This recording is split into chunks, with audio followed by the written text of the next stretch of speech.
What's going on, guys? JPS back for another video, and today we'll be reacting to European stereotypes explained. It's kind of hard to stereotype an entire continent and a group of people that come from so many different countries and cultures. However, I guess this video decided to do it anyway. And I guess, there are some similarities between some of the different European countries that I've visited and things that I've seen and heard. So let's get right into this, guys. I'm curious. Here we go. Europe.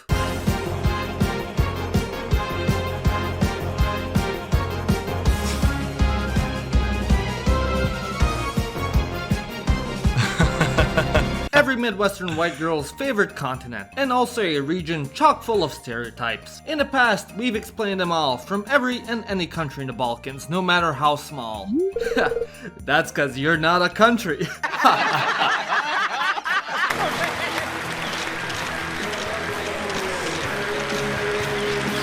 But today, we're going further and farther than any man has gone before. That's right, baby. We're going to talk about Western Europe.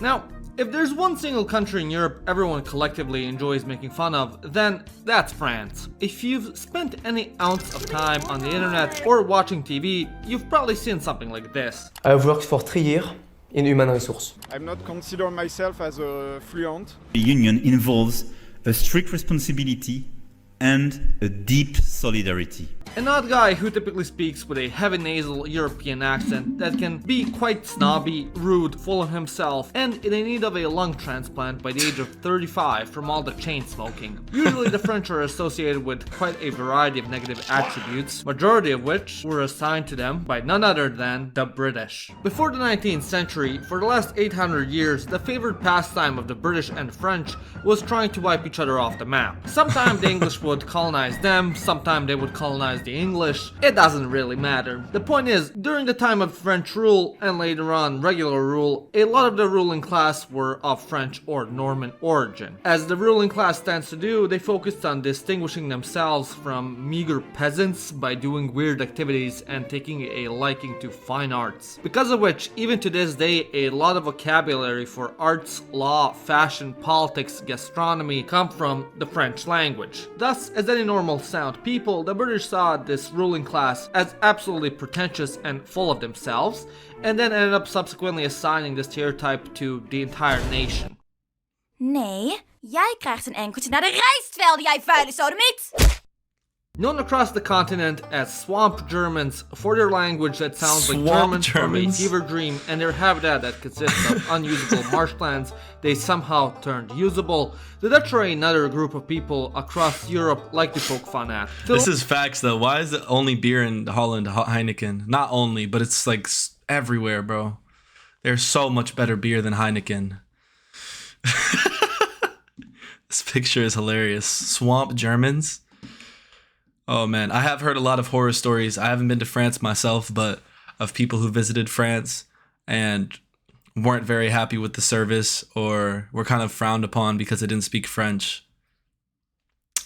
It happens, but Europe like to poke fun at. To the less informed, the Netherlands is a home of stoners, potheads, and crazy European casual sex. Most of this image comes from the tourist's impression of Amsterdam due to its hundreds of special coffee shops and infamous red light district. Yet, despite this, the Dutch are actually some of the lowest regular users of the devil's lettuce in Europe. However, a more prevailing stereotype about the Dutch is that they are stingy. As a common joke in Belgium would put it, how does a Dutchman make a cake?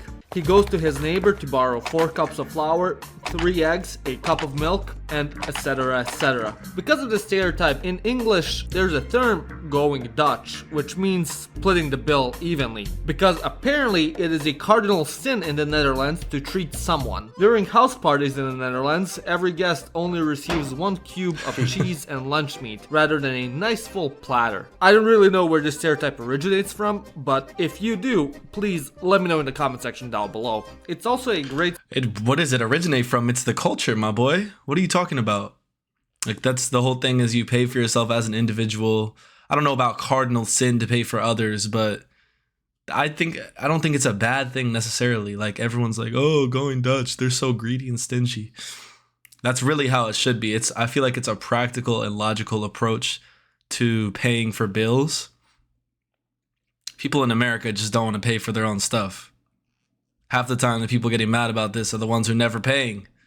Come on, bro. Stereotype that the Dutch are the bluntest people on earth. In Dutch, there's even a word for it. Bespreekbaarheid.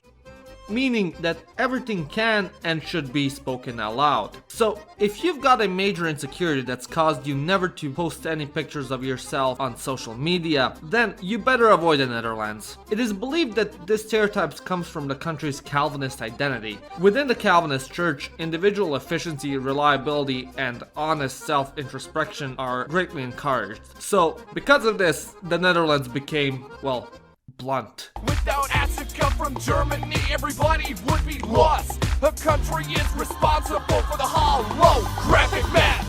If there's one country in Europe, the world, that everyone has something to say about, then that's Germany. Some of the more global stereotypes about the Germans are that they're obsessed with rules and order, they can't stand not being punctual, and if a train leaves by just 1.5 minutes later than it's supposed to, they have a brain aneurysm and die. And of course, they lack more humor than a graveyard filled with babies. Interestingly enough, it seems that quite a bit of today's modern German national character can be tracked back to the man who ruined Europe and is single-handedly to blame for the existence of megachurches. Martin Luther, the Protestant reformer. Alongside being known for nailing posters on churches and trolling the Catholics, Luther was also quite famous for his love of books and beer. In addition to this, he was also known for his love of order and rules. One of Martin Luther's best-known quotes is, "Ordnung muss sein unter den Leuten," meaning there must be order among the people. And as you know, Luther and his teachings were embraced by Germans with open arms. Thus, as a result, characteristics associated with the Pope's greatest enemy also got associated with Germans. These stereotypes of orderliness and rigidness further got associated with people due to the Prussians as well, due to Prussia being a highly militarized society which valued order and discipline. As such, the Germans today will never live down the jokes of not being able to have fun and only giving their dogs a total of 10 allowed barks per day. Are you from Austria? No, I'm from Germany. Oh, it's the same thing, isn't it? Now, that dude is funny. I've seen some of his videos. He is hilarious. But yes, of course, those stereotypes are never going to go away. Is there truth to some of them? I think so, definitely. The punctuality is very much a thing in Germany, and the obedience to authority is very much a thing. But that doesn't mean that Germans don't have a sense of humor, they don't have fun. Those are two things that are not the case. I think they just express those things differently, and the having fun is done differently as well. So people just don't see it. But you know, a lot of people who make these stereotypes and assumptions about Germans have never even been to Germany. So I don't think it's valid from them, at least. Now, I know what you're thinking. Janos, why are you putting in Austrians here as well? They're just Germans' light version. And yes, you're right for the Chill, most part. bro. A lot of the stereotypes that are associated with Germans are associated with the Austrians as well. However, while we perceive them as the same people, in the German-speaking world, this could not be further from the case. Believe it or not, in Germany, the Austrians are considered as the extroverts and friendly bunch. I know, it's wild, isn't it? Because of this and their tendency to be more rural, and because of their funny accent and dialect. Hallo? Ich mag das 2 Bier bitte und ein Weißwein Schorle. Oder, sehr Chef. Oder, ja, komm mit 2 Bier und eine Spitze bitte. Many Germans also stereotype the Austrians as being hicks. The stereotype is so bad that Arnold Schwarzenegger, a native German speaker, wasn't allowed to voice himself in the German dubs of his movies because of the negative association with the Austrian accent. Like it down there. Let me be the judge of that. I'm tired of the same old faces, the same old things. Like it down there. Fütyűz, bazd meg és hazudsz, mert egy szar szemét szar alak vagy. porque había llegado el 18 tiki cuando iba saliendo de mi casa ya me estaban esperando. Now, although this region of Europe consists of several distinct peoples with different histories, cultures, languages, and penis sizes, in my years of hard and tenuous research, I have come to the conclusion that everyone in Europe sees Southern Europeans the same way. One of the first stereotypes is being laid back and lazy. In particular, Spain is characterized by this the most. A leading theory for this origin is the custom of siesta. Originally, this custom came to be when most of Spain worked in agriculture. Due to the hot Spanish sun and hard back-breaking labor, it became a normal occurrence to take a nap in the middle of the day between work hours as a way of avoiding the hottest part of the day and recuperating one's strength. And seeing that for the majority of European history, Catholics and Protestants were at each other's throats and fighting God knows how many wars, the trope of the lazy Catholic spread across the continent. In Italy, the same stereotype can be applied in the south of the country. The northerners, who have a milder climate and are less open to the concept of fun, are characterized as being more similar to the Germans and Austrians. As a result, the South Italians as being lazy, backwards, and basically the Balkans 2.0. These stereotypes further spread as the Southern Italians were the main group that migrated to America from the peninsula, spreading those stereotypes to the US as well. Perkele, siet koske, saatana vie.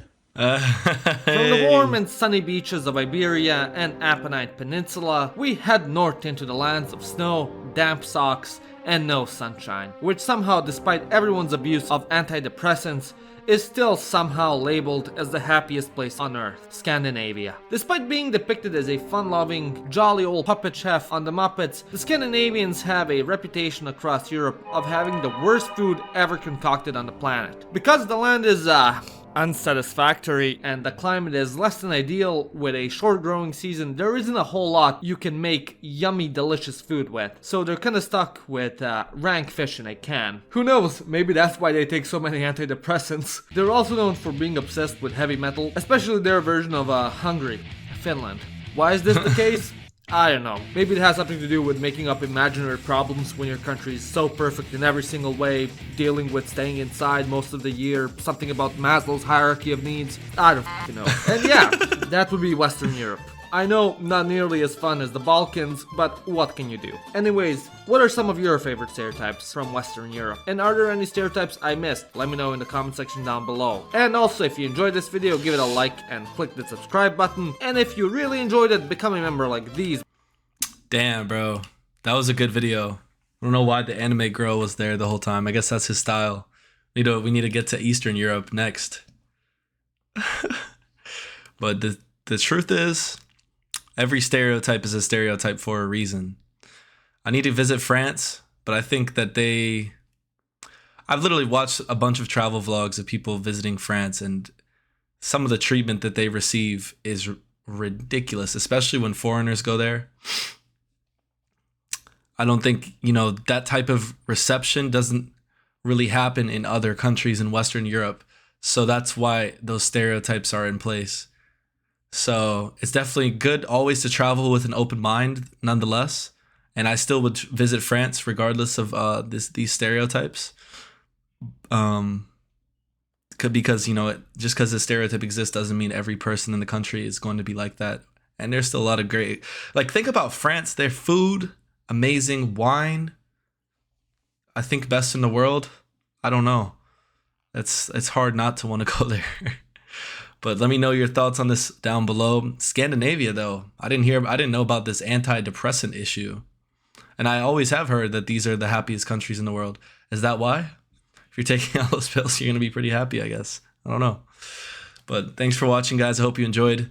If you did, hit the like button, hit subscribe, and I'll see you all in the next one. Peace.